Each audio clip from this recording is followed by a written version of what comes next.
There are a lot of myths and misinformation about PCOS. So today we're going to debunk 5 of the most common myths that I hear about PCOS as a registered dietitian. And we're going to try to do it in 5 minutes or less. We'll see if that happens. If you're new, hello and welcome. My name is Katie. I'm a registered dietitian specializing in PCOS management, and I help women clear their skin, lose weight, lower testosterone, and reduce acne and fatigue and all of the symptoms of PCOS using a non-diet approach. If that interests you, check out the resources in the description below. I have my new 4-week PCOS meal plans, some free resources like my mindful eating masterclass, and my nourishing PCOS waitlist, which will get you a super special discount once it launches. Without further ado, let's get into the myths and debunking. All right, myth number 1 is that PCOS is just a fertility issue. I can see why this is a misconception, but it is definitely not the case. So real quick, to be diagnosed with PCOS, you have to fit 2 out of 3 of the criteria to get an actual PCOS diagnosis. 1, finding cysts or follicles on your ovaries in an ultrasound.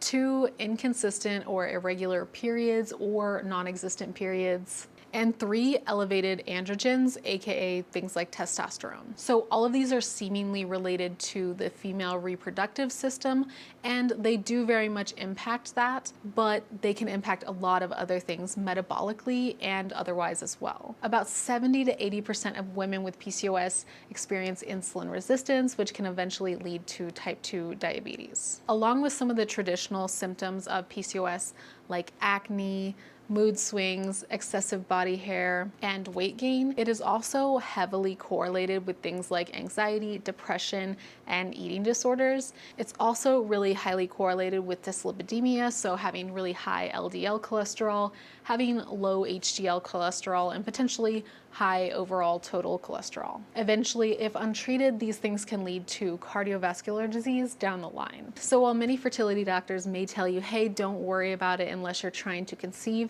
there are many reasons why management of PCOS is going to lead to a better quality of life. So don't delay treatment until you are ready to conceive. Start when you are diagnosed. Myth number 2 is I'm doomed to be overweight if I have PCOS. So while weight gain and weight-related challenges are one of the top things that I hear about when I speak with my PCOS clients, having PCOS in and of itself does not mean that you are doomed to be overweight for life. PCOS is really highly correlated with insulin resistance. Again, 70 to 80% of women with PCOS experience insulin resistance, which, if unmanaged, is typically the #1 reason why it is difficult to lose weight. Insulin is released from your pancreas when you consume food and have blood sugar in the bloodstream.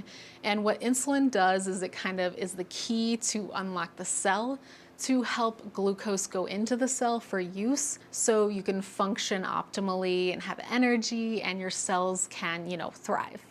But when insulin isn't working properly, let's call it like the key is getting stuck in the door and it's not opening the door properly, what's going to happen is your body is going to release more insulin to try to compensate and say, hey, let's get this glucose into the cell. So your body's producing more keys to get into the door to try to open the door. I feel like I'm not very good with metaphors, but hopefully that's helping. The problem with excess insulin being secreted by the pancreas is that this often leads to more fat storage, especially in the abdominal area, and it can also lead to higher carbohydrate cravings and food and sweet cravings overall, which can make it really, really difficult to stick to a healthy diet. In essence, all of that put together contributes to weight gain and difficulty managing and losing weight. So the #1 thing that you can do to manage your PCOS symptoms is to manage insulin resistance. And I do have a full video on this topic if you want to dive deeper, and I'll leave that in the description below. Also, before we go into our next myth to bust, pause this video and let me know in the comment section below, what is your #1 question on PCOS and what can I answer in a future video? Myth number 3 is that you can cure PCOS with one specific type of diet. So curing is a really strong word because even if you manage your PCOS symptoms, still technically you are diagnosed with PCOS, you still have PCOS, but there are certainly diets and dietary strategies that can help you really manage these symptoms so you barely feel like you have PCOS. So typically a PCOS diet is going to look something like this. First, you're going to want to balance your blood sugar through consistent meals and snacks. This is the foundation of PCOS management and something that I encourage every single client of mine do if they are having only a couple meals per day, because that is going to help your body optimize its utilization of insulin, and it's going to give you a steady stream of blood sugar throughout the day versus just big giant spikes and dips. The next really important point that I always like to educate my clients on is glycemic index of foods or glycemic load of foods. So for example, certain foods have higher glycemic indexes than other foods. And it's important to consider that glycemic index alone isn't really a good measure of how a food is processed in your body. It's actually a combination of how you combine foods that determines how your body processes it. So, quick example, if you had a banana by itself, it would have a pretty high glycemic load and spike your blood sugar and drop it right back off. But if you have a banana with peanut butter or a banana with Greek yogurt, which would have proteins and healthy fats, it's gonna have a little bit less of a spike and dip, and it's gonna help you feel fuller for longer. So that's just one example of the principle that I would try to teach with my clients who are trying to manage their blood sugar better. With PCOS, it's also really common to have high inflammatory markers as well. So we might consider focusing on anti-inflammatory foods like eating more fruits and vegetables, having things like chia seeds, flax seeds, avocados, walnuts, salmon, foods that kind of naturally give our body that equilibrium that we're shooting for with inflammation. But back to the core of the question of, is there one specific diet for PCOS?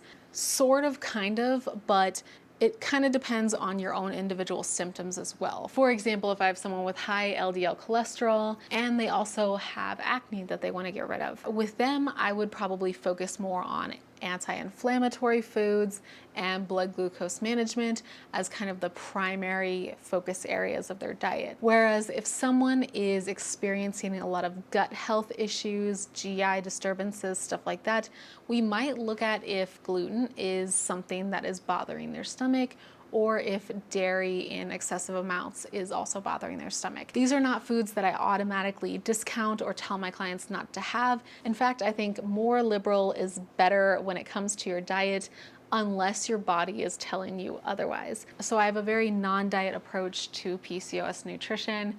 It's not restriction first. That was definitely not in 1 minute. Myth number 4 is that birth control pills are the only treatment option for PCOS. So I am not by any means a doctor, but this is definitely not true. Now, I will say this, 2 of the 3 diagnostic criteria symptoms for PCOS are elevated androgens and irregular cycles.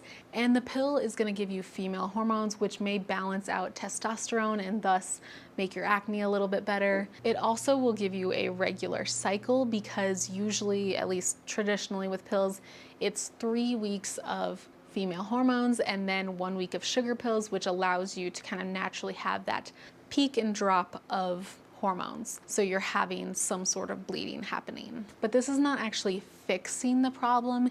It's more so masking the symptoms of the problem, if that makes sense. So the second that you go off the pill, you're most likely going to have the exact same issues that you had before you went on the pill, which can be kind of frustrating and again lead a lot of women to really delay treatment of PCOS for a long time. I know for me, I was on the pill for like 10 years, and the second that I got off the pill, I did not have a period for 2 full years.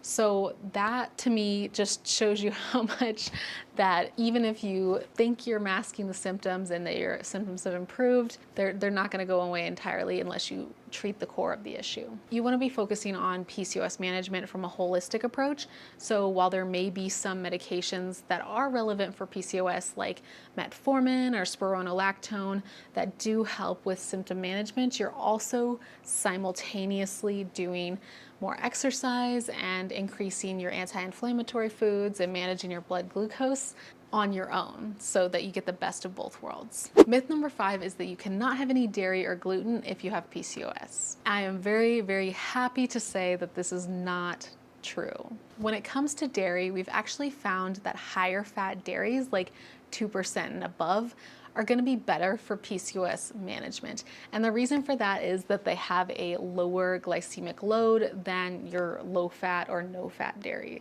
I know it sounds very counterintuitive, but in scientific studies, they have shown this to be true, that higher fat dairy really doesn't exacerbate PCOS symptoms in the same way as the low fat ones. As for gluten, in a nutshell, here's what I'll say. While it is true that women with PCOS can often experience more autoimmune disorders that are triggered by inflammation, it doesn't necessarily automatically mean that everyone with PCOS needs to not have gluten. It is only if you have specific sensitivity to gluten that you would need to go off of gluten. So if you experience chronic inflammation, chronic digestive issues, and you feel like it often gets worse when you have bread or anything that contains gluten in it, try to do an elimination diet with your dietitian and then reintroduce gluten after about 3 to 4 weeks and see if the symptoms went away when you were off of gluten and come back when you were on gluten. That's kind of the best way to figure out if you are sensitive to gluten or not. Sometimes people falsely think that they are gluten intolerant